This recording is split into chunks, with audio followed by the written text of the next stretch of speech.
When you stop being needed, there is a kind of pain no one warns you about. It doesn't come from being abandoned. It doesn't come from being unloved. It comes from realizing that no one needs you anymore. Not in the way they used to. The phone still exists, but it doesn't ring for advice now. Decisions still happen, just without your voice. Life keeps moving forward, without leaning on you. And you tell yourself, this is what success looks like. That this means you did your job well. That independence is something to celebrate. But your heart doesn't celebrate, because being needed was never about control. It was about meaning. It was about waking up knowing your presence mattered to someone. That your experience still carried weight. That your life still shaped other lives. When that stops, nothing replaces it. There is no ceremony, no conversation, no acknowledgement of the grief. Just a quiet question you almost feel ashamed to ask. If no one needs me anymore, who am I now? Losing people hurts, but losing the feeling of being needed can quietly undo how you see yourself. One, the moment you realized you were no longer the one they turned to. You don't remember a single moment when it changed. There wasn't a conversation, no argument, no goodbye. It happened quietly. You noticed it when decisions were already made before you were asked. When problems were solved without your advice. When you heard, "We figured it out," instead of, "What do you think?" At first, you told yourself this was good. It meant they were capable. It meant you had done your part. It meant you could finally rest. But something inside you didn't feel relieved, because for so long, you were the one people leaned on. The one they called when things felt uncertain. The one whose experience mattered when the path wasn't clear. And then, one day, they stopped turning toward you. Not because you failed, not because you were wrong, simply because life moved on. You were still there, still listening, still caring, still present, but your presence was no longer required. And that difference cuts deeper than most people understand. Because being needed once gave you a place in the world.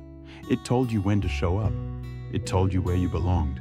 It told you that your life was still woven into other lives. When that stopped, there was no replacement role.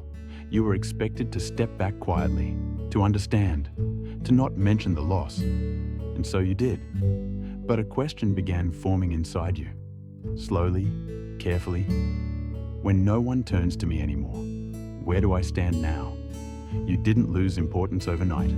You slowly became someone life could move forward without asking. 2. When your days no longer ask anything of you. When you stop being needed, your days begin to change.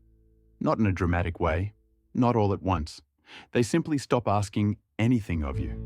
You wake up, and there is no urgency waiting. No call you need to answer. No problem that quietly depends on your judgment. At first, you tell yourself this is rest, that you've earned the quiet, that this is what slowing down looks like. But rest feels different when it's chosen. This quiet wasn't chosen. It arrived without asking you if you were ready. And slowly, something unsettling happens. Your days lose their shape. Time stretches in ways that feel heavier than being busy ever did. Hours pass without leaving a mark. You reach the end of the day and struggle to explain what the day was for. You still do things. You still fill time. But nothing is pulling you forward. Nothing is waiting on you. For years, being needed gave your life direction. It told you where to place your care, where your presence mattered most. Without that direction, you don't just lose routine. You lose the quiet assurance that your life is still necessary to someone beyond yourself. And that loss doesn't announce itself. It settles in quietly, like a question you carry through the day. If nothing needs me today, why does today still matter? You didn't just lose responsibility. You lost the feeling that your days were still being waited for. 3. When you start questioning your own worth. When your days no longer ask anything of you, the silence doesn't stay empty. It starts to speak, not loudly, not cruelly, but persistently. You begin to wonder if your value was always tied to what you could do for others. If the care you gave, the responsibility you carried, the way people once relied on you, was that the only proof you had that you mattered. You notice how careful you've become. You hesitate before offering help. You stop sharing opinions unless someone asks directly. You pull your hands back before they reach forward. Because somewhere along the way, you learned something painful. Your input is no longer required. And that realization changes you. You start measuring yourself by how little you ask for, by how quietly you exist, by how easily life seems to move on without you. You don't want to be in the way. You don't want to feel outdated. You don't want to discover that your presence is no longer useful. So you shrink, not physically, but emotionally. Your worth becomes conditional, something you know in theory, but no longer feel in your body. And that's when the loss deepens, because it's no longer just about being needed. It's about asking yourself, often in the quiet of the night, if no one needs what I bring anymore, what am I worth now? Losing a role is painful, but losing the feeling that you still matter without it is where the silence becomes dangerous. 4. Being loved, but no longer relied on. They still love you. They ask how you're doing. They check in. They make sure you're okay. From the outside, it looks like nothing is wrong, but something essential is gone. Because love is not the same as being relied on. They don't come to you when things feel uncertain anymore. They don't call for advice when decisions feel heavy. They don't pause and say, "What do you think?"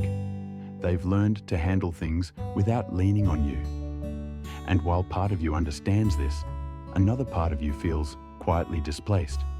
You sit close enough to hear everything, but far enough to know your input is no longer necessary. You are included, but not essential. And that distinction cuts deeper than people realize. Because being relied on once told you who you were. It gave weight to your presence. It gave shape to your identity. It reminded you that your years of living still mattered in real time, not just as memories. Now, without that reliance, you're expected to accept the change with grace, to be grateful, to step aside quietly, to understand that this is normal. But grief doesn't disappear just because it's expected to. It stays. Because you're not grieving love. You're grieving the moment when someone last looked at you and thought, "I need you." Being loved can feel comforting, but being needed is what once made you feel real. 5. How you quietly learned to take up less space. When you realize you're no longer needed, you don't confront anyone. You adjust. You begin watching yourself more closely, listening for signs that you might be interrupting, noticing how quickly conversations move past you. And little by little, you start taking up less space. You stop offering help unless someone asks directly. You hold back advice that once came naturally. You tell yourself, they've got it handled. Not because you don't care, but because you don't want to feel unnecessary. You don't want to slow anyone down. You don't want to seem outdated. You don't want to discover that your presence is no longer welcome. So you make yourself easier. You speak less. You shorten your thoughts. You leave pauses unfilled. And the world adapts quickly. No one reaches back to pull you in. No one notices the distance growing. Because from the outside, you look calm, supportive, understanding. But inside, something important is shrinking. Not your love, not your loyalty, your sense of belonging. You begin to feel like an observer in a life you once helped shape. Someone standing just outside the circle, close enough to care, far enough to be forgotten. And the hardest truth is this: you didn't step back because you wanted to. You stepped back because it felt safer than discovering no one needed you close anymore. Micro-hook. You didn't disappear loudly. You learned how to fade without making anyone uncomfortable. 6. When you start feeling like a burden. At some point, the pain shifts. It's no longer just about not being needed. It becomes something heavier. You begin to worry that your presence costs people something. You think twice before calling. You rehearse what you want to say, then decide it's not important enough. You tell yourself, they're busy, they have their own lives. I don't want to be one more thing they have to deal with. So you stop asking. You carry things quietly. You manage discomfort on your own. You solve problems without mentioning them. Not because you're strong, but because asking now feels dangerous. As if needing something would confirm what you secretly fear. That your presence requires effort. That your existence comes with responsibility. That you are no longer a gift, but a task. So you make yourself lighter. You apologize before speaking. You say, it's nothing, even when it isn't. You pride yourself on not needing much, on being low maintenance, on not causing trouble, and no one stops you. Because from the outside, you look independent, capable, fine. But inside, you're grieving the version of yourself who once felt welcome simply by showing up. The one who didn't have to earn space by asking for nothing. Microhook. You don't feel heavy because you ask for too much. You feel heavy because you're afraid your presence has become something others have to carry. 7. You were always more than what you were needed for. Here is what this loss quietly hides from you. Your worth was never meant to live only inside being useful. For years, being needed gave your life shape. It told you where to go, who to be, how to matter. So when that need disappeared, it felt like you disappeared with it. But that was never the full truth. What ended was a role, not a life. You were never just the one who solved problems, never just the steady presence, never just the person others leaned on when things felt uncertain. Those roles showed how you served. They did not define who you are. There is still value in the way you notice what others miss. In the way you sit with silence without needing to fill it. In the way your presence softens a room simply by being there. These are not loud forms of worth. They don't announce themselves. They don't ask to be acknowledged. And in a world that only recognizes value when it's useful, quiet worth is often overlooked. But overlooked does not mean gone. You are still someone who carries depth, who understands patience, who knows how to stay when things are uncomfortable. That kind of value doesn't disappear when no one asks for it. It simply waits, unshaken, even if unseen. Microhook. You didn't lose your value when you lost your role. You only lost the role that once made your value visible. 8. When you are no longer needed, you are still here. If you've been carrying this quietly, the loss of being needed, let this moment stay with you. Not to fix it, not to explain it away, just to acknowledge it. What you lost was real. Losing a role can feel like losing yourself, especially when that role once gave meaning to your days, your decisions, your sense of place in the world. And no one prepared you for the silence that followed. No one talked about the grief of not being leaned on anymore. No one asked how it feels to step back and never be called forward again. So you learned to carry it alone. But hear this, gently. Your life did not lose its meaning when others stopped needing you. Meaning does not disappear when usefulness fades. It changes its shape. You are still here, still breathing, still carrying a lifetime of presence, depth, and understanding that was never meant to be measured only by what you provide. You don't need to prove yourself again. You don't need a new role right now. You don't need to make sense of this loss.